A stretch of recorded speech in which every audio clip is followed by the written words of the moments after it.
हमने निकलना था सुबह 5 बजे जंड के लिए और मैं उठ गई थी 3:30 बजे। बच्चों को मैंने उठा दिया था, वॉशरूम से फारिग करवाने के बाद तैयार कर दिया। उसके बाद मैंने उनको नाश्ता कराया उनकी अपनी अपनी पसंद का। बच्चियाँ मेरी खाती हैं डबल रोटी चाय और बेटा मेरा पराठा खाता है और उसके अलावा कुछ भी नहीं खाता। फिर हम निकल गए 5 बजे अपने चाचू की फैमिली के साथ। निकलते ही हम लोगों को ज़ाहिर ही बात है पाकिस्तानी ऊपर से लाहौरी भी हैं, तो जब तक हम लोग निकल कर कुछ खा पी ना लें तब तक हमारा सफ़र स्टार्ट ही नहीं होता। तो हमने सफ़र के स्टार्ट होते ही यहाँ पर गाड़ी की ब्रेक लगाई थी और हमने यहाँ पर चाय का एक नाश्ता, तकरीबन नाश्ता ही किया था। बेकरी की आइटम्स ले ली थी और कुछ जो थी वो चाय का सामान ले लिया था। और बच्चों के लिए भी हमने जो थी वो बेकरी की चीज़ें ले ली थी। तो जो मेरी छोटी वाली बेटी है उसको ये हुआ कि उसने खा इतना लिया कि वो उसने बाद में उल्टी शुरू कर दी। और मैं एक अच्छी हाउसवाइफ़ और एक अच्छी माँ की तरह यहाँ पर बैठकर उल्टियाँ साफ़ कर रही थी और चाय मेरी बर्फ़ की तरह ठंडी हो गई, जो कि मैंने वैसे ही छोड़ दी। अब्बू के लिए मैं खाना बना के लाई थी।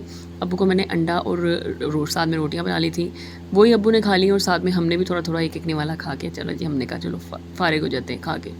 उसके बाद अब ये मेरे बच्चे हैं जी। मेरे बच्चों का एक बहुत बड़ी क्वालिटी है, उनको जितना मर्ज़ी फिरा लो उनका दिल नहीं भरता। उनको यही होता है कि आप कहीं चले जाएँ, अब कहीं चले जाएँ। ये जी घर है हमारा जंड में, हमारे एक अज़ीज़ का। वहाँ पर हम लोगों ने, यहाँ पर काफ़ी बच्चों ने एंजॉय किया। इस बच्ची ने मुझे इतना कुछ तंग किया ना, इतना कुछ तंग किया, सारे रास्ते ये रोती रही। और यहाँ के पहले अपने अज़ीज़ के घर उतरे हैं ना, वहाँ आके ये रिलैक्स हो गई थी। यहाँ पर उन्होंने गंदम डाली हुई थी सूखने के लिए। गाँव वगैरह में अभी तक जो है वो गंदम सुखा कर उसको इस्तेमाल में लाते हैं। ये ऊपर चले गए थे बच्चे और खेलना शुरू हो गए थे और मैं भी बेला झिझक ऊपर चली गई थी और मुझे नहीं पता था कि ये इनके किराएदारों का घर है। और जैसे मुझे पता चला मैंने वापस दौड़ लगा दी। मैंने कहा कि यार ये तो यार, फिर मैंने बच्चों को ऊपर ही छोड़ दिया था। मैंने कहा चलो यार मैं चली जाती हूँ नीचे, बच्चे तो बच्चे हैं, बच्चों की खैर है। फिर हम अपने एक और चचा के घर गए थे।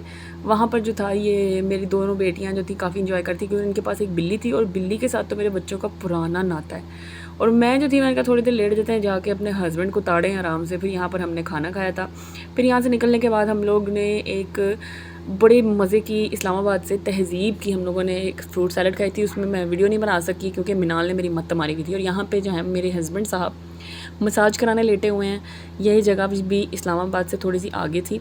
और यहाँ इनको देखकर मेरे जहन में जो था वो गाना आ रहा था कि मेरी ज़िंदगी में आए हो और ऐसे आए हो तुम, जो घुल गया है सांसों में वो गीत लाए हो तुम। बड़ा एंजॉय किया इन्होंने, बड़े इन्होंने मसाज के मज़े लिए हैं। उसके बाद मसाज के बाद अब मज़े की बात ये थी कि मेरे अब्बू साहब भी मसाज करा रहे थे और मसाज कर की सीट पर लेटते इनके सिर मुंह पर खारिश शुरू हो गई और इनका सारा मसाज जो था वो धरा का धरा ही रह गया। और फिर जो है हम लोग 2 बजे रात को वापस आए और घर आते ही बच्चे इस तरह सोए हैं जैसे जब पहली दफ़ा सो रहे हैं। वीडियो